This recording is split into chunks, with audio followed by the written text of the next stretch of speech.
Olá, queridos, Deus abençoe você, sua vida, sua família. Nós estamos aqui de volta, chame que vos fala, pastor Sérgio Santos, à luz das Escrituras. E nós estaremos abordando hoje aqui, como mais uma aula do curso básico de teologia pelo IBADEP. E como a nossa disciplina, ela está tratando sobre Apocalipse e escatologia, nós vamos tratar à luz de um texto bíblico, porque a natureza dessa disciplina em si aborda um tema principal, que é a volta do Senhor Jesus, a iminente volta do Senhor Jesus. E, para tanto, antes de tratar esse assunto, nós vamos fazer uma breve oração. Eu convido você para orar. Já orou hoje? Se não orou, ore conosco, em nome do Senhor Jesus. Pai bendito, te louvamos pela bênção de poder estar aqui na tua presença, de poder compartilhar com os teus santos, teus amados, a tua palavra.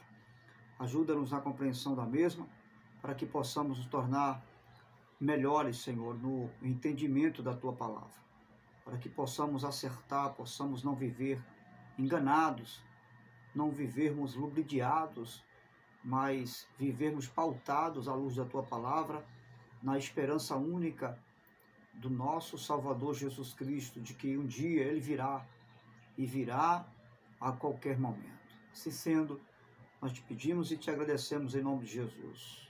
Amém? Graças a Deus.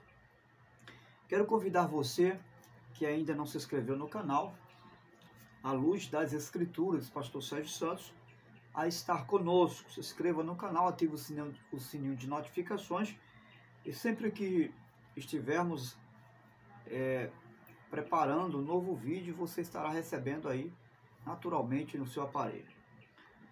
Eu quero convidar você para fazer uma leitura.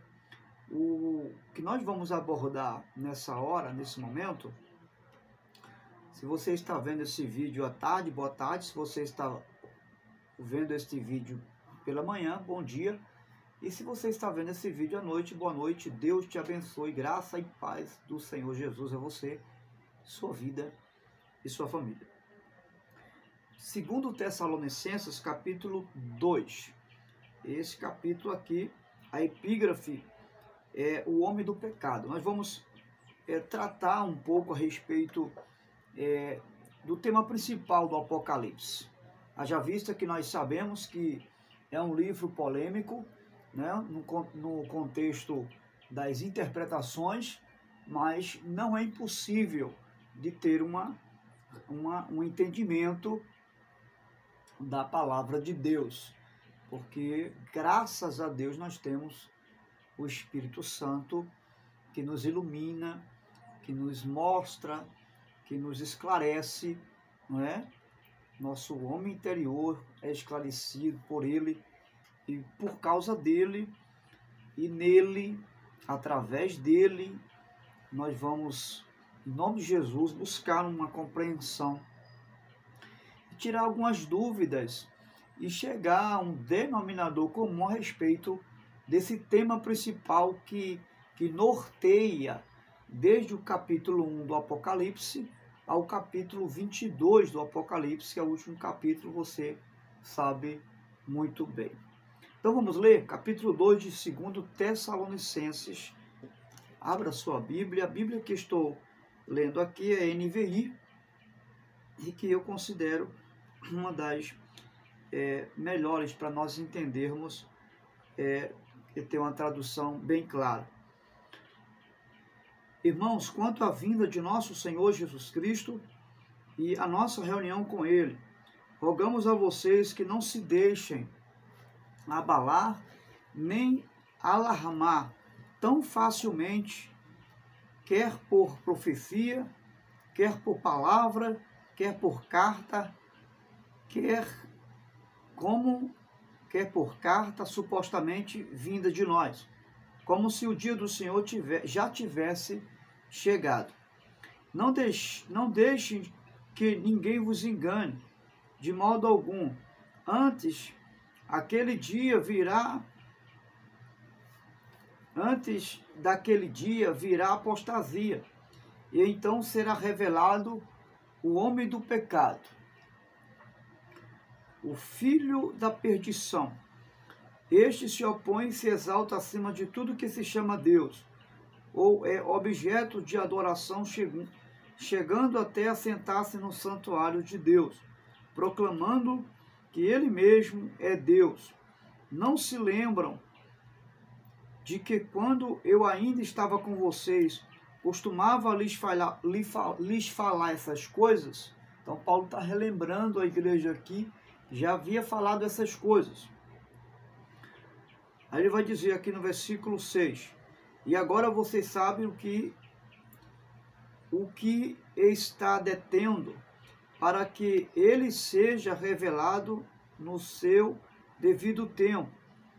A verdade é que o mistério da iniquidade já está em ação, restando apenas que seja afastado aquele que agora o detém. Então será revelado o perverso, a quem o Senhor Jesus matará com o sopro da sua boca e destruirá pela manifestação de sua vinda. A vinda desse perverso é segundo a ação de Satanás, com todo o poder, com sinais e com maravilhas enganadoras. Fará uso de todas as formas de engano, da injustiça, para os que estão perecendo, porquanto rejeitaram o amor à verdade que os poderia salvar. Por essa razão, Deus lhe envia o poder sedutor, a fim de que creiam na mentira e sejam condenados todos os que não creram na verdade, mas tiveram prazer na injustiça. Amém. Então, muito bem. Nós estamos tratando aqui de um texto, e o apóstolo Paulo, a partir do versículo 13, ele vai começar a exortar os irmãos por Deus ter havido santificado, e entre outros conselhos que ele também vai dar. A primeira coisa que precisamos entender, à luz do capítulo 2 de 2 Tessalonicenses, que é uma carta que o apóstolo Paulo envia à igreja aos Tessalonicenses, é que Jesus, após ressuscitar, ele vai usar uma expressão muito significativa para nós não nos enganarmos em relação às muitas interpretações que existem nos nossos dias a respeito da volta e da vinda do Senhor Jesus. Então, a primeira coisa que Jesus vai fazer quando ressuscita e entra em contato com os seus discípulos, com aqueles que, enquanto ele estava aqui, viveram com ele, seguiram os seus passos, creram nele, a primeira coisa que Jesus vai dizer é: paz seja convosco. Ou seja, aquilo que vem de Deus não causa nenhum tipo de perturbação. E o que estava acontecendo com a igreja nesse tempo, nesse período, é que a igreja estava sendo perturbada por algumas informações contrárias a respeito da volta de Jesus, né? Havia, na época do apóstolo Paulo, alguns que queriam perturbar a paz da igreja, trazendo ensinamentos contrários àquilo que o apóstolo Paulo já havia falado a respeito da volta de Jesus. E essas pessoas, alguns até que se diziam mestres da fé, da lei, mestres de doutrina, estavam inquietando a igreja a respeito da volta de Jesus.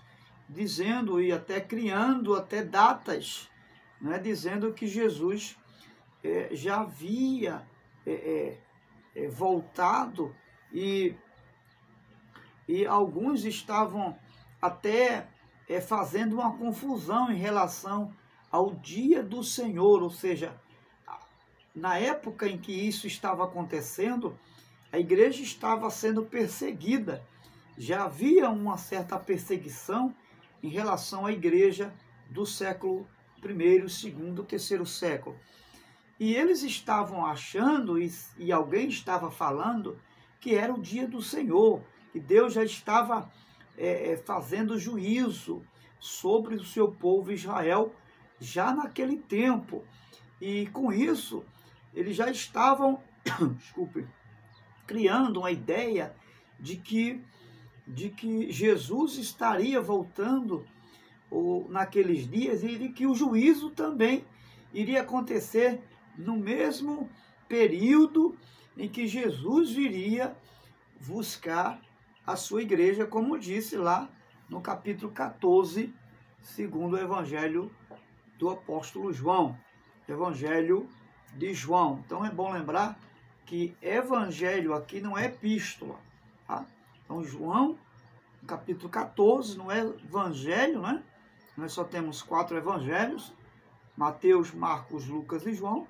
Capítulo 14, João faz menção, Jesus ali faz menção da sua volta. Então o que estava acontecendo na verdade? É que outros estavam querendo pregar um outro evangelho. Havia um distorcimento de um evangelho que estava sendo pregado, mas que não era o evangelho que Paulo havia pregado. Inclusive o apóstolo Paulo, lá nas cartas aos Gálatas, lá no capítulo 1, e versículo 15, 16, ele vai dizer que se alguém, ou até mesmo um anjo do céu, vier e trazer um outro evangelho que ele mesmo não pregou, seja anátema, ou seja, seja rejeitado pela igreja. Então o que estava acontecendo? Eles estavam fazendo e criando um tipo de um terrorismo psicológico, né? Em relação à volta e o juízo de Deus para aqueles dias. E isso estava criando uma perturbação no meio da igreja. Então, o que Paulo vai fazer? Paulo vai aconselhar a eles não se perturbar com nenhuma informação a respeito da volta de Jesus que estava ligada ao juízo de Deus ao mesmo tempo. Então, o que Paulo estava dizendo? Olha, ainda que alguém chegue por uma carta, ainda que alguém envie um conselho, seja doutrinário, seja pessoalmente, né, seja pelo Espírito, ou por uma profecia, né, ou se na época tivesse o YouTube, né, ele ia dizer que seja pelo YouTube, que seja pela internet, ainda que alguém chegue para vocês e traga essa informação que eu não trouxe a respeito do Evangelho, ou da volta e do juízo vindouro, não creio, porque isso é um Evangelho falso, e não é o Evangelho do nosso Senhor Jesus Cristo. Então Paulo está falando de duas coisas preliminares aqui. Ele está falando da vinda do Senhor Jesus, e que a vinda do Senhor Jesus, ela viria sem precedência de sinais algum. Não haveria precedência de sinais algum, ou seja, a qualquer momento Jesus iria surgir para buscar a sua igreja. E não haveria nenhuma precondição para essa chegada de Jesus. É isso que Paulo, a princípio, está fazendo essa colocação aqui, né? Como muitos amilenistas, né, que afirmam que a volta de Jesus vai ser precedida pela grande tribulação. Isso é uma visão escatológica amilenista. Mas Paulo está claramente dizendo aqui que a volta de Jesus, ela não tem nenhum precedente. Não há nada que venha preceder a volta de Jesus em relação àquilo que vai acontecer após o arrebatamento, né? Nesse contexto, Paulo está dizendo que não haverá nada que precederá a volta de Jesus no contexto do que vai acontecer após o arrebatamento da igreja. Então, Paulo está dizendo exatamente isso. Só que, para entender isso, para entendermos a diferença da volta de Jesus no contexto do arrebatamento secreto, que é a visão dispensacionalista da maioria dos cristãos, e é aquela que nós estamos enxergando aqui nesse texto, à luz do que o apóstolo Paulo está nos revelando. Nós precisamos entender que existe uma diferença entre a igreja e Israel. Ou seja, nós precisamos fazer distinção do arrebatamento de duas coisas, do arrebatamento da igreja e do julgamento do mundo, porque essa confusão que estava acontecendo na igreja dos Tessalonicenses. E Paulo vem trazer uma explicação aqui clara, que nós não podemos fazer confusão com a volta de Jesus no contexto do arrebatamento da igreja e com a volta de Jesus no contexto do julgamento das nações. Que essa é a visão dos amelinistas, daqueles que acreditam que ao mesmo tempo que Jesus vai voltar, Jesus também vai vir fazer juízo às nações. Nós, os dispensacionalistas, acreditamos, à luz do que o apóstolo Paulo está nos ensinando, não é? Que Jesus, primeiro, ele virá arrebatar a sua igreja, e de forma secreta, num piscar de olhos. Nesse sentido, a única coisa que vai preceder a volta de Jesus, como algo que chega antes do arrebatamento, é o que o apóstolo Paulo vai dizer: num piscar de olhos nós seremos arrebatados. Então esse é o único índice que podemos afirmar que antecederá o arrebatamento da igreja. O piscar de olhos será como um relâmpago que sai do Oriente e que vai para o Ocidente. Então, nós precisamos fazer a distinção entre o arrebatamento da igreja e o juízo final. Quando o Senhor Jesus vier julgar as nações, ele colocará os seus pés na terra. Essa é uma observação importante que eu e você precisamos ter para fazer distinção do arrebatamento e da volta de Jesus para arrebatar a igreja e da volta de Jesus para julgar as nações, ou seja, para fazer o fechamento do juízo final. Então, a diferença entre o arrebatamento é que no arrebatamento Jesus não colocará seus pés aqui, até porque ele vai nos reunir com ele nos ares, ou seja, é no meio do caminho, quando ele vier nas nuvens, então nós teremos um encontro com ele nos ares. É o que o apóstolo Paulo vai dizer, bem aqui no capítulo 2, a partir do versículo 1. Irmãos, quanto à vinda do nosso Senhor Jesus Cristo e a nossa reunião com ele. Veja, essa nossa reunião com ele será nos ares, onde o noivo, que é Jesus, vem se encontrar com a noiva. E aí haverá a ressurreição dos mortos, lá no Epístola do apóstolo Paulo aos Coríntios, no capítulo 15, ele vai falar sobre a economia da ressurreição, ou seja, ele vai dar uma explicação sistemática, detalhada, a respeito de como será a a volta de Jesus e o arrebatamento da igreja.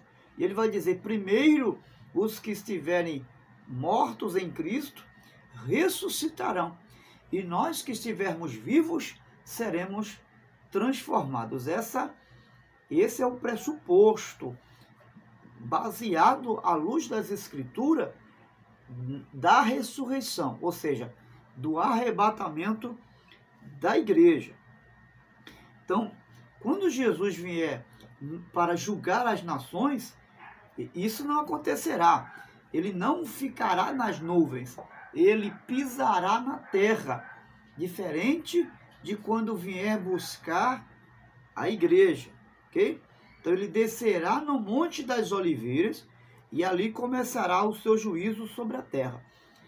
Então Jesus descerá no Monte das Oliveiras, como está predito em algumas profecias dos profetas, e mesmo em Apocalipse nós vamos ver isso. Então, algumas coisas aqui importantes pontuar. Então, primeiro, no versículo 1, no versículo 1, fala do nosso encontro com ele, nos ares, ok? No versículo 2, vai alertar, Paulo vai estar alertando contra os falsos ensinadores que enganam e distorcem acerca da volta de Jesus. No versículo 3, ele diz que não será assim, ou seja, a volta de Jesus não haverá essa mistura, ou seja, não haverá ao mesmo tempo a volta de Jesus e o julgamento final. Então Paulo vai dizer que não é assim. Ele vai dizer, até que se cumpra ou surja a apostasia e o homem do pecado se manifeste. Ou seja, o juízo vindouro virá após a manifestação do anticristo, do falso profeta e, é claro, também da Babilônia. E lá em Apocalipse, né, se não me falha a memória, no capítulo 12, a partir do capítulo 8, nós vamos observar que vai haver a manifestação do quarteto do mal, né, que chamamos de quarteto do mal. Alguns teólogos chamam de quarteto do mal. Por quê? Porque vai haver a manifestação do dragão, que simbolicamente simboliza o diabo. Vai haver a manifestação da besta que emerge do mar, que é a figura do anticristo. Vai haver a manifestação do falso profeta, que é a besta que emerge da terra, né, que é o falso profeta. E vai haver, não é, aquele que chamamos de quarteto do mal, que é os 4 cavaleiros, não é, cada um representando uma cor de um período em que a terra será atribulada, né, por fome, por peste, por guerra, por morte. E aí, então, essa é a representação da apostasia, que antecederá a volta de Jesus, que virá para julgar as nações, ok? Então, não será assim. Só que quando ele diz não será assim, como? O final do versículo 2 fala como se o dia de Cristo estivesse perto. Então, nós temos aqui o arrebatamento, que é quando o Senhor Jesus vem buscar os santos. Isso está, que eu já falei agora a princípio, no capítulo 14 do Evangelho segundo escreveu João. Jesus disse que voltaria para nos levar para onde ele estiver, nós estivéssemos também. 14, 2 e 3 de João. E no arrebatamento, ele vem para os seus santos. Isso aqui é uma distinção que a gente está fazendo aqui agora, e que o apóstolo Paulo está entre linhas explicando. Olha, no arrebatamento, ele vai vir não para as nações, julgar as nações, mas ele vem para a igreja, ele vem para os santos.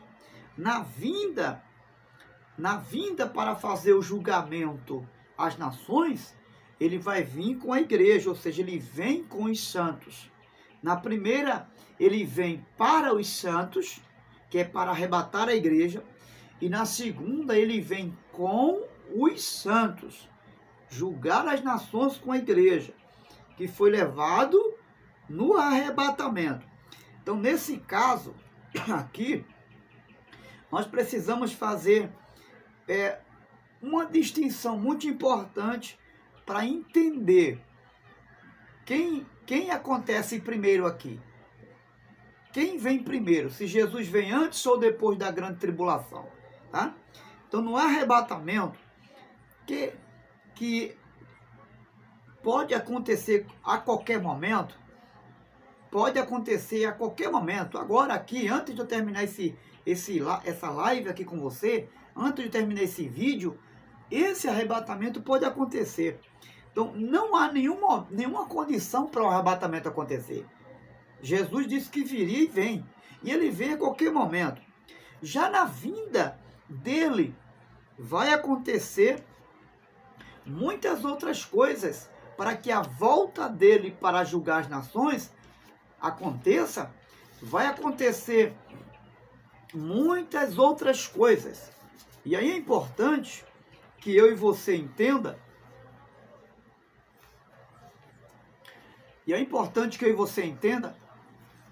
Que no arrebatamento o Senhor vem em secreto, no piscar de olhos. Isso está em 1 Coríntios, no capítulo 15, versículo 52. Ao som da última trombeta. Mas na sua vinda, ou seja, quando ele vier julgar as nações, aí sim, ele vem publicamente. É o que está escrito lá em Apocalipse, capítulo 1, versículo 7. No arrebatamento, ele vem para libertar a sua igreja da terra, para levar a sua igreja. 1 Tessalonicenses, capítulo 1, versículo 10. Na sua vinda, tá? Toda vez que eu falar na sua vinda, eu estou falando na volta dele com a igreja. Que a igreja vem com Jesus julgar as nações, tá? Quando eu falo do arrebatamento, eu falo arrebatamento. Quando ele vem para buscar a igreja, tá bem? Então, na sua vinda, ele vem libertar Israel. E não a igreja. A vinda de Jesus para julgar as nações vem para julgar Israel. Após o arrebatamento, haverá 7 anos, que são as 70 semanas de Daniel cumpridas na profecia. E segundo a prescrição das profecias, nós já estamos vivendo a última semana de Daniel. Ou seja, segundo alguns teólogos dizem que nós já estamos vivendo a última semana de Daniel. Porém, os indícios dessa tribulação que será após o arrebatamento, isso só acontecerá após o arrebatamento, a grande tribulação, segundo a visão dispensacionalista. É essa aqui que Paulo está nos apresentando, que o filho da perdição, a apostasia, só vai se manifestar após o arrebatamento da igreja. Então, após o arrebatamento da igreja, começará os 3 anos e meio, que são o período de 7 anos, o cumprimento dos 70 anos, ok? Na visão amilenista, esses 3 anos e meio já está acontecendo. Só que à luz do que Paulo está dizendo aqui, que esse período de 7 anos só acontecerá e começará e está em evidência após o arrebatamento da igreja.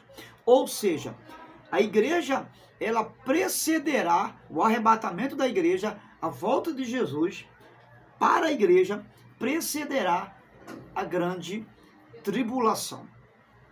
E é o que acontece. Quando Jesus voltar, após os 3 anos e meio, onde haverá a manifestação do anticristo, do falso profeta e do quarteto do mal, que é o período de tribulação onde haverá muita fome, muita peste, pestilência, ou seja, haverá uma tribulação tal qual nunca existiu. E lá no capítulo 24 de Mateus, Jesus vai falar sobre essa grande tribulação, a qual nunca existiu em toda a existência, desde que a vida existe, nunca existiu. Então você veja, Jesus faz uma distinção desse período de uma forma muito distinta no contexto do sofrimento da realidade. Então, nesse período de 3 anos e meio, haverá o anticristo, que vai surgir fazendo um acordo de paz com Israel, porque eles vão lançar uma proposta de paz mundial. Você vê que essa busca pela paz mundial já se evidencia nos dias de hoje, mas ela não se manifestou na sua amplitude. Ainda não existe isso na sua amplitude. Porém, já há alguns indícios dessa manifestação de paz aí, que será concretizado na manifestação, na aparição do anticristo após o arrebatamento da igreja. Então, quando Jesus vier, ele virá ele pisará na terra. Esse lugar será o Monte das Oliveiras, ok? Representado também como o Armagedon, ok? E o Senhor virá para Israel, virá para resgatar e para libertar Israel. Então, para nós entendermos e termos uma compreensão plena dessa distinção entre a igreja e Israel, nós precisamos entender que Israel é o povo terreno de Deus e a igreja é o povo celestial de Deus, ok? Então isso aqui é muito importante para nós entendermos. A igreja é o povo celestial e Israel é o povo terreno de Deus, cujas promessas foram feitas a Israel. Então, a maioria das promessas desde o Antigo Testamento foi lançada para Israel, que não são promessas celestiais, são promessas terrenas, ok? Já para a igreja, as promessas são espirituais. Não existe nenhuma promessa terrena para a igreja. Existem promessas espirituais. É claro que se formos contextualizar, se formos fazer várias aplicações, nós poderemos tratar sobre uma vida de paz com Cristo, mas essa paz e esse reino que Jesus sempre falou à luz do seu ministério, não foi uma paz terrena, não foi um reino terreno, foi uma paz e um reino espiritual.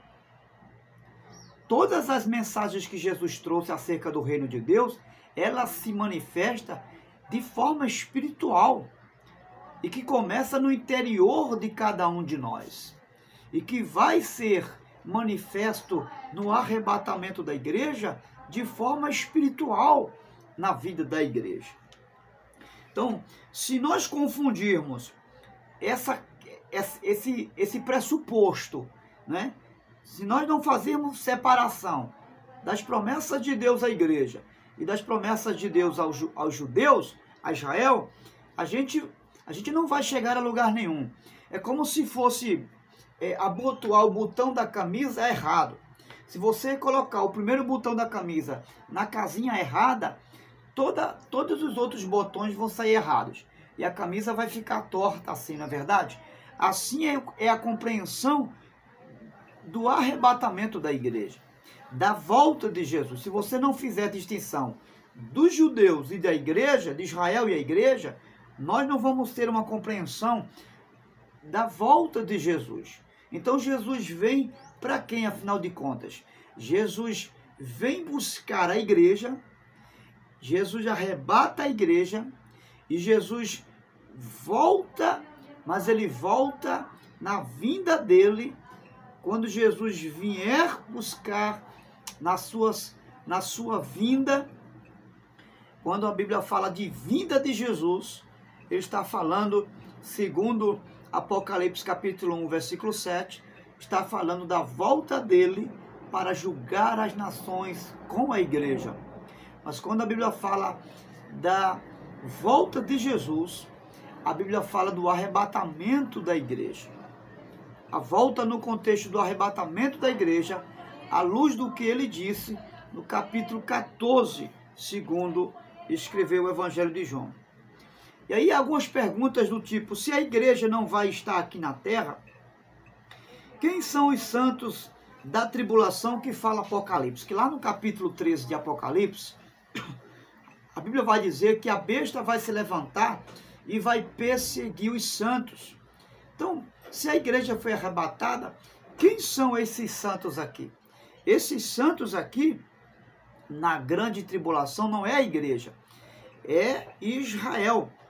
São os judeus eleitos de Deus, que Deus escolheu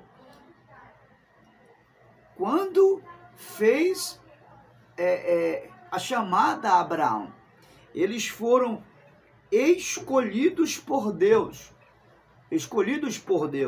como nação predestinadas a uma grande salvação. A igreja não é eleita, ou melhor, corrigindo, a igreja também é eleita, sim, só que a eleição da igreja, ela não foi no processo da criação e da chamada do povo, como uma nação, a exemplo de Israel. A eleição da salvação da igreja, ela aconteceu desde a fundação do mundo. É o que fala lá em Efésios, a partir do capítulo 1, que nós fomos eleitos por Deus desde a fundação do mundo. E Israel, eles foram eleitos, formados desde a fundação do mundo. Veja, eles foram eleitos desde a fundação do mundo. Então, quando Efésios fala da eleição da igreja, fala antes da fundação do mundo. Mas quando a Bíblia fala da eleição de Israel, fala desde a fundação do mundo, ou seja, no processo da formação, no meio do caminho. Esse povo foi desde a fundação, mas não antes da fundação do mundo. Antes da fundação do mundo foi a igreja. Por quê? Porque antes da fundação do mundo, antes de Deus dizer haja terra, ele disse haja cruz. Então, nesse contexto, nós já fomos eleitos por Deus. E Israel foi desde a fundação. Por quê? Porque foi uma nação chamada no começo, lá no princípio da criação, e não antes da criação. Então, se nós não atentarmos para esse ponto, nós não vamos conseguir chegar a lugar nenhum em relação à volta de Jesus e vamos fazer essa confusão que existe, que estava acontecendo aqui em Tessalonicenses, no capítulo 2. Então, fechando aqui nossa compreensão, no arrebatamento, o Senhor Jesus, ele vem nos ares para nos buscar a sua igreja. Isto em 1 Tessalonicenses está escrito isso, capítulo 4, versículo 15 ao 18. Esse encontro de Cristo com a igreja, ele é no meio do caminho, nos ares, ok? Já a vinda de Jesus, que é a vinda dele para julgar as nações, ele vai colocar seus pés no Monte das Oliveiras. Isso está prescrito lá em Apocalipse, capítulo 1, versículo 7. Ok? Todo olho verá. Aí sim, todo olho verá. Então, primeiro, no arrebatamento, nós os salvos o veremos. Somente os salvos terá esse privilégio de ver Jesus, de ver o Filho de Deus arrebatando a igreja. Mas na vinda para julgar as nações, em Jerusalém, porque ele vai pisar no Monte das Oliveiras, que está ao redor de Jerusalém, ele vem primeiro para Israel. Quando o texto diz que todo olho verá, não é que todo olho do mundo inteiro vai ver, não, senhor. Porque aí teria que ter via internet, né? E Jesus não vai usar esse artifício para ser visto por todos os olhos, não. O que isso quer dizer? Quando diz que todo olho verá, é porque o primeiro juízo vai começar em Israel. Ele vai começar a julgar primeiramente os judeus. Depois dos judeus, virá as outras nações, onde o Filho de Deus também irá aparecer para julgar as outras nações. Como se fossem etapas de julgamento. Compreende? O porquê a Bíblia diz que todo olho verá? É nesse contexto que todo olho verá. Então, primeiro ele vai começar em Israel. Por que primeiro vai começar em Israel? Por uma série de razões. Primeiro, porque foi para Israel que Jesus veio. Segundo, porque em Israel também houve muitos incrédulos que não acreditaram nele. E terceiro, porque Deus não vai fazer vista grossa à incredulidade que eles tiveram acerca de Jesus. Eles serão julgados pela incredulidade deles também. Deus julgará eles por aquilo que eles fizeram por Jesus e por aquilo que eles também relutaram em não acreditar no Filho do Homem. Isso também vai pesar no dia do juízo. Então, algumas pessoas confundem o retorno de Israel à sua terra como se fosse já o julgamento de Deus, ou como se uma promessa de Deus já tivesse cumprido. Por exemplo, em 1948, a história de Israel vai nos contar que os judeus voltaram para a sua terra. Só que alguns dizem que quando eles voltam, já é o cumprimento de uma profecia dita por Daniel, que eles iriam voltar à terra e aquilo já seria um tipo de um juízo de Deus para Israel. Mas na verdade, essa profecia relacionada ao retorno de Israel em 1948 não foi o cumprimento da profecia de Ezequiel, do profeta Ezequiel também que profetiza, onde Israel terá um novo coração e voltaria para a sua terra. O Senhor disse que traria os remanescentes para a sua terra e que eles lhes dariam um novo coração, e lhes daria um coração de carne, um coração compreensivo. Então, isso não aconteceu. Por quê? Porque eles não voltaram à sua terra convertidos a Deus. Eles voltaram com o coração endurecido. Tanto é que quando encontraram a terra desolada, eles endureceram mais ainda seus corações, né? Então, essa profecia não aconteceu, porque essa profecia fala de uma volta de Israel à sua terra, mas fala de uma volta da nação de Israel convertida. Tanto é que Jesus vai dizer, as profecias vão dizer, especialmente a profecia de Ezequiel e Jeremias, que Deus lhes daria um coração de carne. E não era de forma individual, era toda a nação, todos eles seriam regenerados. Ou seja, está falando de uma ressurreição espiritual da nação de Israel. E está falando no coletivo. Todo o povo iria se converter a Deus. Tá certo? Então, isso é uma alusão errada das profecias que falam a respeito do retorno de Israel em 1948. Tá certo? Em 1 Tessalonicenses, no capítulo 4, no arrebatamento, tem algo muito importante para nós entendermos aqui. É Jesus que vai reunir os santos para ir aos céus.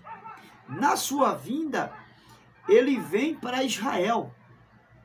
Veja que não existe reunião de Jesus no arrebatamento para com nenhuma nação de Israel. Apenas na vinda dele, quando ele virá para julgar, e primeiro a nação de Israel. Em Mateus, no capítulo 24, Jesus vai falar sobre esse juízo, sobre esse julgamento. E ele vai enviar os anjos, em Mateus 24, ele vai dizer que o Filho do Homem enviará os anjos para reunir os eleitos de Israel. Então, os anjos aqui é que vão reunir os judeus, não é a igreja, porque a igreja ela não vai ter parte no ministério de anjos. O ministério dos anjos, eles se referem aos judeus. Desde o Antigo Testamento, não é? Que você vai ver que os anjos eles aparecem, os anjos surgem para falar com Israel, os anjos são meios de Deus, mensageiros que Deus usa para se relacionar com a nação de Israel. Isso fala do ministério dos anjos. E esse ministério de anjo vai se manifestar também na segunda vinda de Jesus. Ou seja, não no arrebatamento, porque no arrebatamento quem vai reunir a igreja é Jesus, não é os anjos. Mas no capítulo 24 de Mateus, Jesus vai dizer que vai reunir os eleitos. Que eleitos? Os judeus, que foram eleitos por Deus. Os anjos não vão reunir a igreja não está aqui nessa reunião. Os anjos vão reunir os judeus, tá certo?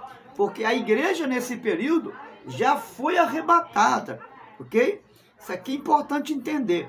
Em Apocalipse, quando você abre aí 22 de Apocalipse, versículo 16, vai falar sobre a vinda do Senhor.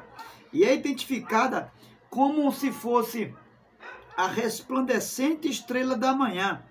Assim ele vem para buscar a igreja. Então Jesus ele é representado como a resplandecente estrela da manhã. Ele é representado como essa estrela que na manhã do dia, quando o dia vai raiando, ela aparece. Só um minutinho, pessoal, por favor.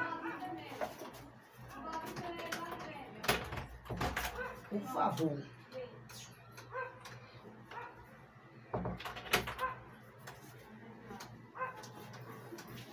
Ok, pessoal, desculpem. Fui resolver algo aqui rápido, mas já estamos de volta e eu peço desculpas a vocês. Então, quando a Bíblia fala da estrela da manhã, na vinda do Senhor, que é identificado como a resplandecente estrela da manhã, está falando exatamente de Jesus. Aquela estrela da alva, né? Se você é alguém que acorda cedo e que antes do sol nascer você percebe o amanhecer do dia, você vai ver que é a única estrela que aparece, né? Bem viçosa, né? Ela resplandece. Todas as outras desaparecem enquanto ela surge com o seu resplendor. E é chamada estrela da alva por muitos também. E na Bíblia ela aparece como estrela resplandecente da manhã. E essa estrela é Jesus. Isso se refere, é uma simbologia da vinda de Jesus em relação à sua igreja. Ele vem como a estrela da manhã para a sua igreja. Na continuidade do Apocalipse capítulo 16, vai falar que para Israel, melhor dizendo, em Malaquias, no capítulo 4, para Israel, quando ele vem relacionado a Israel, ele vem como o sol da justiça, que é aquele que vem depois do amanhecer do dia. Ou seja, quando o sol nasce, você não consegue ver mais a estrela da manhã, né? A estrela da manhã, ela antecede o sol da justiça, que é uma simbologia da vinda de Jesus, quando ele vier trazer justiça, juízo a Israel, ao povo de Israel e às outras nações também. Ou seja, nós temos aqui uma figura de linguagem que vai revelar a volta de Jesus, que antecede a vinda de Jesus para julgar as nações. E isso está bem claro. Ou seja, o arrebatamento antecederá o juízo de Deus a Israel, mas também a todas as nações. E aí, na verdade, não há nenhum sinal que preceda o arrebatamento além desse piscar de olhos que nós já falamos aqui. Em 1 Coríntios, no capítulo 1, na vinda do Senhor, sim, os judeus pedem um sinal. Os únicos que pedem sinais, e sempre no ministério de Jesus você vai perceber que os judeus, eles viviam fazendo isso. Todo o tempo do Antigo Testamento, Deus sempre se manifestou aos judeus fazendo sinais, aparecendo com sinais. E a Israel, sim, Jesus vai vir com os sinais, mas não a igreja. Enquanto a igreja estiver na terra, não acontecerá o tempo que sucede esse arrebatamento, ok? Só apenas após o arrebatamento da igreja é que virá os 7 anos e toda essa parafernália de tribulação, do qual Jesus disse que nunca houve e jamais haverá semelhante, é que virá então os 7 anos, que é os 7 anos proféticos, as 70 semanas de Daniel. Ok? Lembrando que na visão amilenista, esses 3 anos e meio, ele já existe, ele já está acontecendo aí.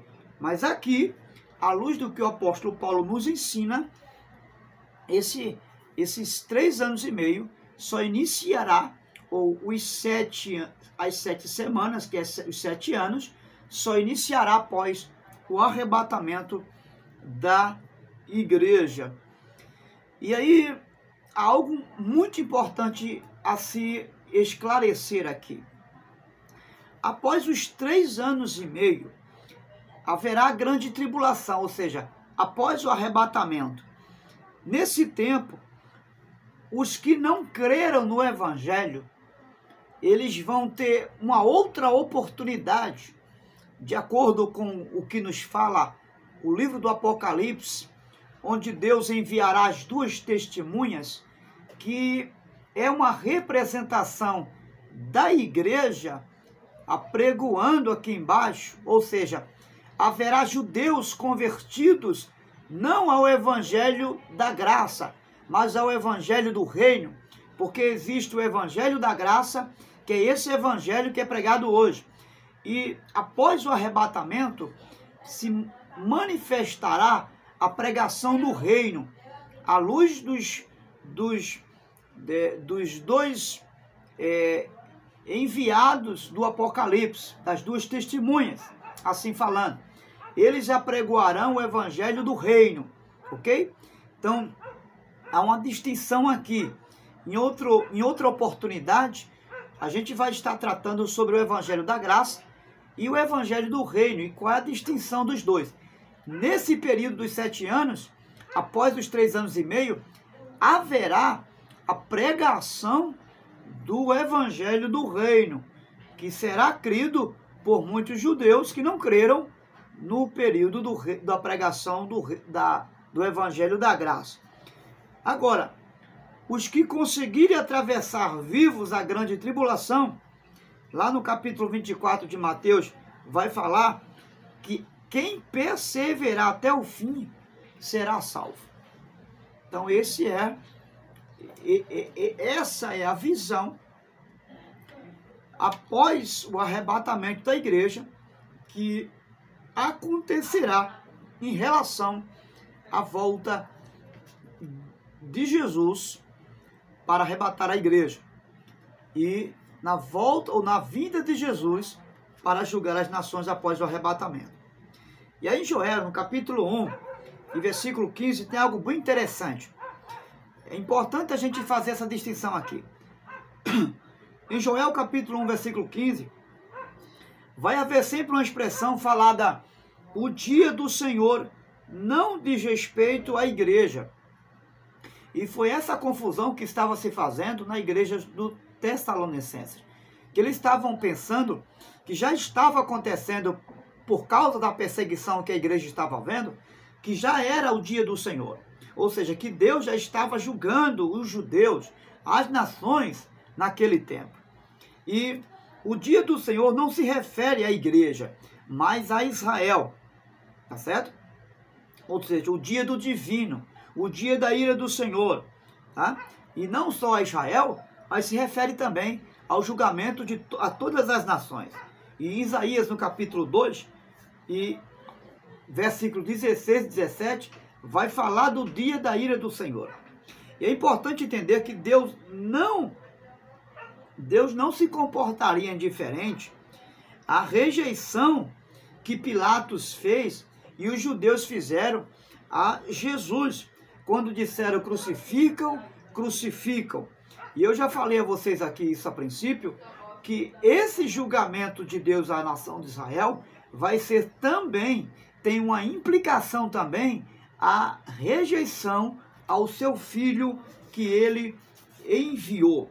Então, aqui nós vamos estar concluindo, resumindo esse desfecho aqui e tirando essas dúvidas que estavam acontecendo aqui em 2 Tessalonicenses, a igreja, e quem sabe você tinha essa dúvida também.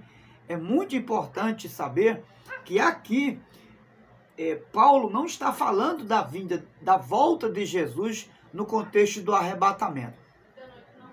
Ele está falando dessas duas realidades.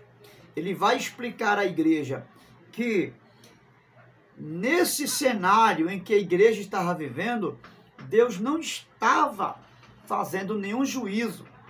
E não era a precedência da volta de Jesus ligada ao arrebatamento. E aí Paulo vai fazer uma distinção do que é a volta de Jesus, do que precede a volta de Jesus e daquilo que viria após a volta de Jesus. Então, nós temos agora a conclusão de que a volta de Jesus, ela precederá a grande tribulação, ok? Então, Jesus vem para a igreja, vem buscar a igreja e ele vem julgar a Israel com a igreja, tá certo? Então, nós fizemos essa distinção aqui agora e é importante que você saiba que existe essa diferença. Jesus vem para a igreja, ou seja, arrebatar a igreja no contexto secreto do arrebatamento.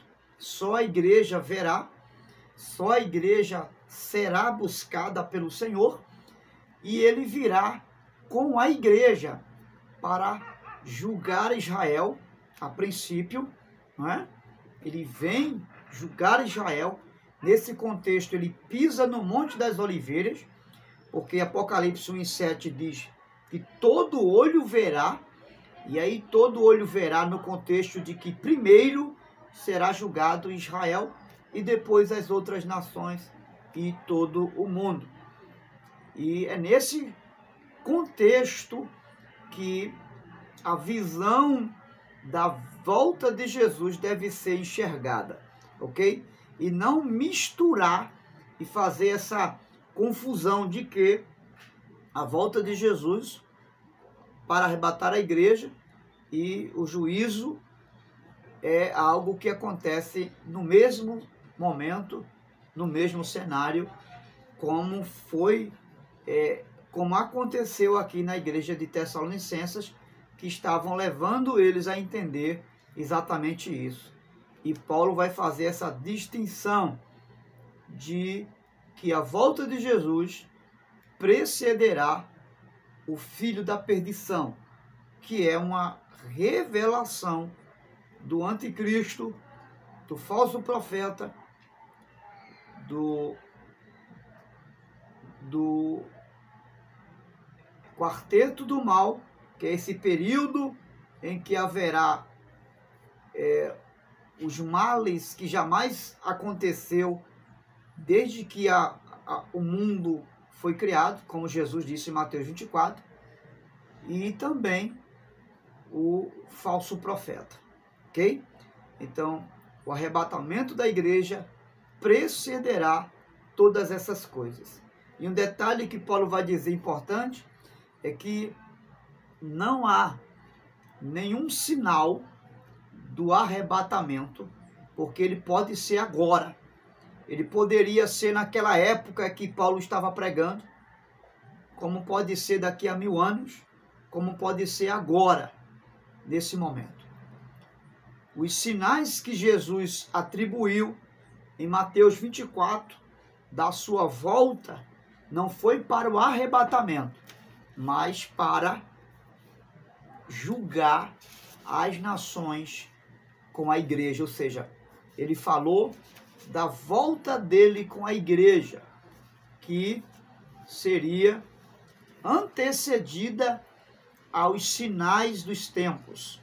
Ou seja, nesse período, desses sinais que Jesus falou, a igreja já estará com ele nos céus e virá com ele para julgar as nações.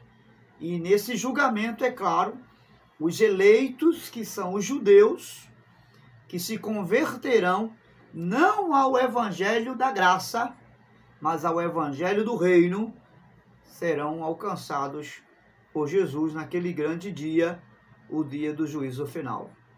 Deus te abençoe.